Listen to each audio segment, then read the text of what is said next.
চারদিকে কি কনকনা শীত পড়ছে রে। এই শীতের মধ্যে পিঠা পায়েস খাইতে যা লাগে না, সেই লাগে। তো আজকে নিয়ে আসলাম বন্ধুরা আপনাদের জন্য আমার শ্বশুরবাড়ির একটা স্পেশাল পিঠা। সেটা হয়েছে গিয়ে আপনার সই পিঠা না, এটা হচ্ছে দৌলা পিঠা। মানে আমরা বলি ঢাকায় দৌলা পিঠা, আর আমার শ্বশুরবাড়িতে বলে দৌলো পিঠা। তো এই তো আমার শাশুড়ি মায়ের খুব মানে এটা ওনার হাতের এই চষি এবং দৌলো দুটোটাই খুব টেস্টি হয়। তো শাশুড়ির পুতের বউ হিসাবে আমার একটু এই গুণাগুণ তো থাকতেই পারে। তো এখানে ছিল সেদিন কুলি পিঠা বানাইলাম না, তার কিছু ডো বাকি ছিল। সে ডো কী করবো, এই দুদিন বাবারা নিয়ে একটু ঝামেলা দৌড়াদৌড়ি করছি। তো ভাবলাম হঠাৎ করে দুপুরে একটু ঘুমাইছিলাম শুক্রবার খাওয়া দাওয়ার পরে, এখন সে পোলায় তো আর ঘুমাইতে দিল না। পোলায় কয় ওঠো ওঠো ওঠো ওঠো, মানে খ্যান শুরু করছে। তো ওইটা কী করুম, পিঠা বানাইলাম। তো কেউ আবার ভাইবেন এগুলি রসগোল্লা, আসলে রসগোল্লার মতোই এই দোলা পিঠার ভাবসাবটা হয়। তো এইখানে নারকেল আর গুড় একেবারে পিষায়া তারপর হচ্ছে এইখানে সব এই যে দৌলার ভিতরে প্রথমে গোল করে নিছি, তারপর হচ্ছে এই জিনিসটাকে এই যে ভইরা নিতেছি। তো এটা সবচেয়ে পিঠার জগতে সবচেয়ে সহজ পিঠা হচ্ছে এই দোলা পিঠা। যে না পারেন সেও কইরা খাইতে পারবেন, একদম ইজি। এটা দেখতেই তো আছেন কীভাবে কী করছে। আর এই যে পিঠার যে খামিরটা, এইটা বানানো একটু প্যারা। এই জিনিসটা আরেকদিন দেখাই দেবো না। মানে কুলি পিঠার বা কুলসি পিঠার যে খামির বা যে কোনো আপনার নকশি পিঠা যেটা বলে, সেই নকশি পিঠার খামির দিয়ে এই দৌলা পিঠা বানানো যায়। যারা পিঠা বানাইতে পারেন তাদের কাছে এই পিঠাটা একেবারে পানি ভাতের মতন। তো যাই হোক, এইখানে এই তো নারকেলের পুর আর দিয়ে করতেছি। তো আপনাদের আমি একটা ঘটনা বলি। আমার শ্বশুরবাড়িতে আমার অন্দ্রিলার বয়স যখন 3 বছর বা 3.5 বছর এরকম সময় আমি গেছিলাম বাড়িতে ওকে নিয়ে, শুধু ওকে নিয়ে। আমার শ্বশুর স্ট্রোক করছিল তখন। তো গেছি একদিন হঠাৎ করে দুপুরবেলা এসে আমারে ও বলতেছে কি, মা দোলও খাবো।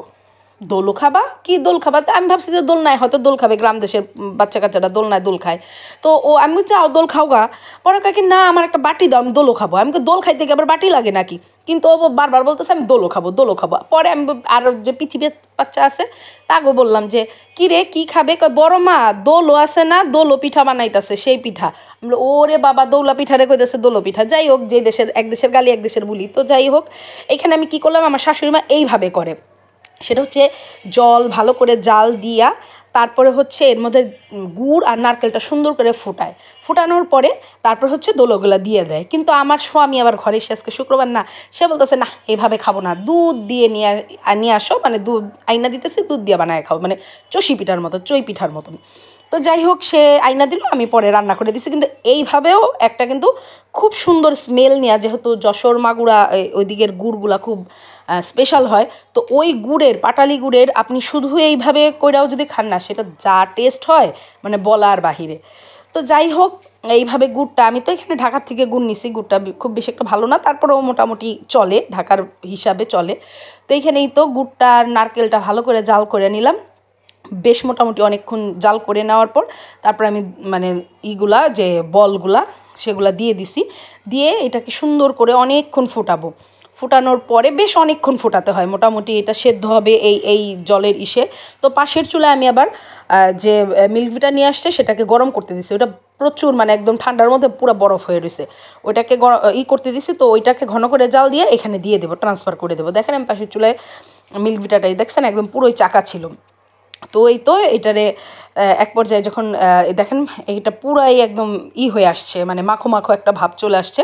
মানে এইভাবে জাস্ট আপনি যদি দুধ ছাড়া রান্না করেন তাহলে এই পর্যায়ে এসে আপনি একটু চালের গুঁড়া একটু ঘন করে জল দিয়ে করে এইখানে রান্নাটা আপনি ঢেলে দিলে একটা মানে বলক আসলেই এটা রান্নাটা স্টপ করতে পারেন। আর পছন্দ মতো আপনার স্বাদ অনুসারে চিনি বা মিষ্টিটা ইউজ করবেন।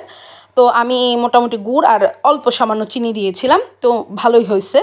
তো এখানে এইটা ঢেলে দেবো, ঢেলে দেওয়ার পর এটা একটু গ্রেভি হবে। তো এই দেখেন আমি ঢেলে দেওয়ার পর এটা মোটামুটি একটা বলক চলে আসার পর এটাকে গ্রেভি হয়ে আসবে। তারপর এক পর্যায়ে আমি এটা দুধটা দিয়ে দেবো। তো যাই হোক, যেহেতু ঢাকার বাইরে বিয়ে হওয়াতে অনেক কিছুই আমার লাইফে নতুন মানে কি বলবো এক্সপিরিয়েন্স হয়েছে, তাদের সাথে অ্যাডজাস্ট করতেও যেমন একটা এক্সপিরিয়েন্স, সব কিছু এখন এই পর্যায়ে আসে এগুলি যখন বলি তখন খুব মজা লাগে মানে বলতে।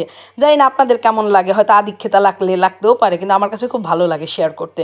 তো এখানে দেখেন আমি খুব বেশি না, অল্প একটু দুধ দিয়েছি পরিমাণ মতো, বেশি দিলে হয়তো জলটা বেশি হয়ে যেত, কারণ যেহেতু আমি দোলাটাকে বা আমার এই যে বলগুলাকে এখানে করছি, এমনি জলে সেদ্ধ করছি, সেখানে পরিমাণে যদি আমি বেশি দিয়ে দিই তাহলে এই যে এইখানে আসার পর আমি চালের গুঁড়াটা দিয়ে দেবো। একদম সুন্দর একটা মাখো মাখো ভাব আসবে, পরে 2-1 মিনিট ফুটায় নিলেই সুন্দর একটা মানে কি বলবো, গ্রেভি গ্রেভি একটা হয়ে যাবে, মানে জিনিসটা একটু ঘন হয়ে আসবে, তখন নামায় নেবেন। এই তো আমি সার্ভ করে নিচ্ছি।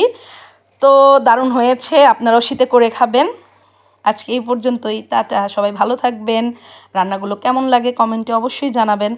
তো এটা আসলে মানে সো ইয়ামি হয়েছে, সো ইয়ামি, মানে টু মাচ ইয়ামি হয়েছে খাইতে।